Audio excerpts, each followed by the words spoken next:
Hey guys, welcome back to the channel. Lately I've been throwing stuff out like crazy, and a friend of mine has recently gotten really interested into audio. So we've been conversing back and forth, and he actually asked me, hey, that amp you have, can I have it? I'm just like, yeah, absolutely. I'm not using it, and you know I have like 13 others. Actually, I've thrown out about 11, so let's go with that. Anyways, this is your typical amp. This thing is about 20 plus years old, still works. It's missing a knob over here, and well, it's missing that knob now too. But it still works, I swear. Got this nifty little door. When you're a kid, it was really cool to have all these features and stuff. Newer amps really don't have that. They wanted to be nice and simple and stuff. This is back when S-Video was the craze. Back when we had like 480 by 800 or whatever the heck that resolution was. That was the thing to have. Like, anyways, these are still used and whatnot. But my point I wanted to make is your 20-year-old amp still good? And the short answer to that is yes. You don't have to watch the rest of this video. It's going to be pretty short anyways. But it really is. Most things are meant for 5.1. So if you have a 7.1 or 8.1, whatever system, 10,000 to 1 or 10,000 to 13, whatever you might have, they're really focused on the 5.1 systems. Having those extra speakers, it's really more of a virtual surround sound. Now, I'm only working on the basic levels. Now, this amp here, flip around to the side here, this makes it easy. You'll see it's got lots of RCA's inputs and stuff. The red and the white is for your sound. I think white only is mono. You won't see that on this amp, but those are meant for subs. You have your actual sub inputs, and they have all the, the S-Video inputs. Nobody uses those. Component inputs, nobody uses those. So just disregard all of this nonsense. Then you have your speaker inputs. Lots of people use those. That's the remote. One of the things I like about this amp is you can plug in things that require power that will turn on at the same time the amp does. This is kind of old school tech. This amp's not a very powerful amp. It has 100 watts to the front has 100 watts to the front center speaker, then 50 to either sides on the back and rear. And then you have your inputs and outputs and stuff like that. So overall, amp is pretty daggone good. And the creme de la creme that I was going to get to is it has optical inputs. That means you can plug in your optical stuff. So you have your PlayStation, even the newest PlayStation, all been optical. I'm making up words now. Optical. Even some computers have an optical output. You can plug into this 20-year-old amp and be blasting that all night. There's also Bluetooth devices you can plug in that will be able to occupy one of the inputs for like your old CD player or tape deck nobody uses anymore. These older amplifiers actually have a phone input, as in your record player. We'll go on to the back. So like I was saying, you have your DVD, back when DVDs were a thing, video 1, video 2 inputs, and they actually pass through to the TV. Most people just go direct nowadays. Again, DVD, TV, satellite. You can program this indicator specifically to say whatever you want. Now, when I was saying it has the phono inputs, and then you have your CD, MIDI tape, and whatnot, so it goes in and out, so you can play and record. That is a different kind of input, and it'll tell you if you have a high quality amplifier or not. Usually when this is included, it's a higher quality amplifier because your record player is much more sensitive. So this is a definite plus. Here's your multi-channel in. So you have a different channel for anything on the outside to plug into this for the 5.1. Now you have your pre-outs. So you have your center. So if you want to run different, if you have another amplifier, for example, you can actually hook up to this. So the sound coming from this guy will go to that amplifier. And if you look here, there's 2 subwoofers. So you could potentially have multiple subwoofers hooked up to this beast. Again, center, you got your surround sound speakers, your front, right, and left, and whatnot. And that's about as complicated as this thing gets. On the whole, like I was saying, this looks complicated. It really isn't. There's a lot of things getting plugged in and everything like that for this amplifier. And then you have this is another good quality thing. You have your 8 ohm and 4 ohm independent selector. So if you're running car speakers like some people do, I used to run those things in a day. That's why it's on this 4 ohm input. Now you'll get a higher quality signal at 8 ohms, whereas 4 ohms will be much louder. So if you have a 2 ohm speaker, or to compare to a 4 ohm speaker, the 4 ohm speaker in your car will sound much more quality. But if you have it set at 2 ohms, or if it has that kind of independence, it'll be much more louder. So a lot of subwoofers are 2 ohms, and same with what the amplifiers are built for. They're built for 2 ohm stable input or output. How powerful is this amp? I know what it is. I said it earlier, but did not come across to that. Actually, this independence thing goes up to 16 ohms. I didn't know that. That's amazing.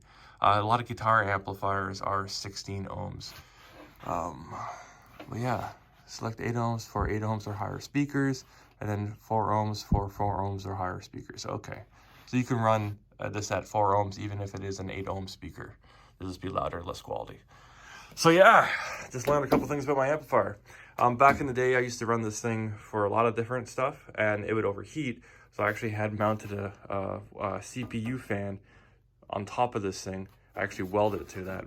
And the heat sink here, actually, I think my nephew welded it for me. And you'll see the heat sink here, that actually is a telltale sign, again, of the quality of what this thing used to be back in the day. Gonna miss her, but I'm glad to see her go to a good home. So if you go in the forums for any kind of like 5-10 minute visit, you will know right away that your 20-year-old amplifier is just as good as the ones you can find at a store today. That you don't have to spend thousands of dollars on an amplifier to get that greater, better sound when it's readily available for the cheaper, lower end units. Even a used one, such as this bad boy right here, that I'm kind of sorry to see it go, but I'm glad to see it leave because my friend is going to enjoy it. And as I was saying, most things are recorded in 5.1 audio, so you don't really need anything better than that. Unless you're a huge audiophile, got a big house, big stereo, and want everything else just to be absolutely crisp, clear, and perfect. Save your money, man. That's all I gotta say.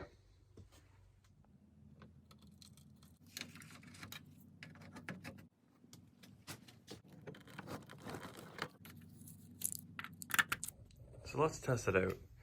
One of the cool features of this thing is once this is displayed, it's been on for like 10 seconds, it turns off. It's meant for night mode. There's a setting built into it, not sure what that is, but as soon as you touch anything, it changes. So we've got some music playing, that turns it up, this turns it down, and it's actually playing quite well. So you won't have to clean anything, you just have to reattach the knob. I have some copyright-free music queued up on my phone.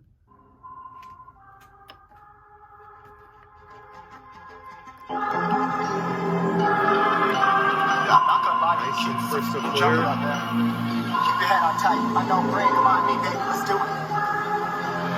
Y'all see me flying, never drop down, smoking high, am I not? No denying what I got now. Yeah. Oh man, I got chills just listening to it.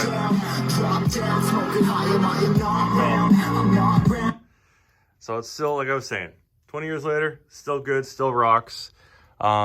You can turn off your A/B speakers, so now it's turned off. I think if I'm wrecking this, yeah. So I press play, nothing. If I go back over here. So if you want a quick turn off, that's what it is. You got your little headphones if you want to just listen to it at night, groove. Wow.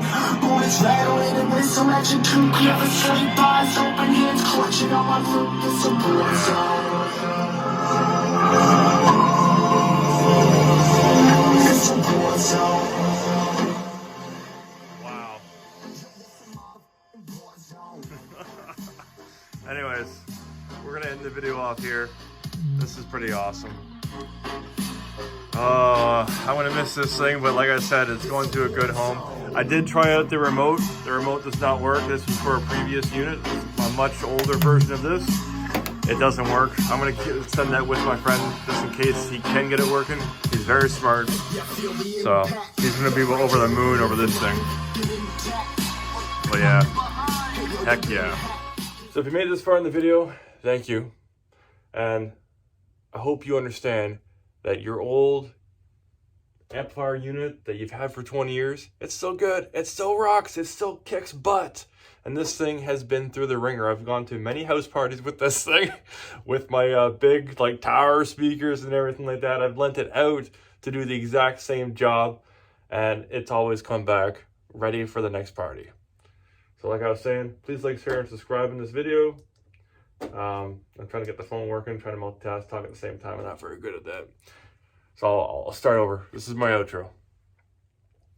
Thank you for watching. Please like, share, and subscribe. If any questions, comments, concerns, please leave them down below, and I'll get back to you guys as soon as I can. And as always, take care, have fun. Peace! Some more bonus content. I pulled out another amplifier of mine. This is one of the ones much more, not sure if it's higher end or not.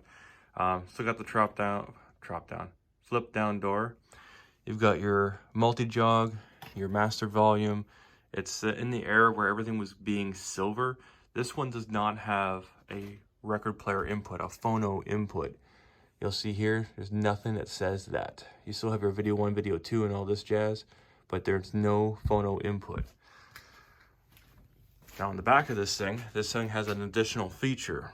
You have your A set of primary speakers, and you have your B set of primary speakers, and you have your center channel and your surround sound speakers to fill it all in.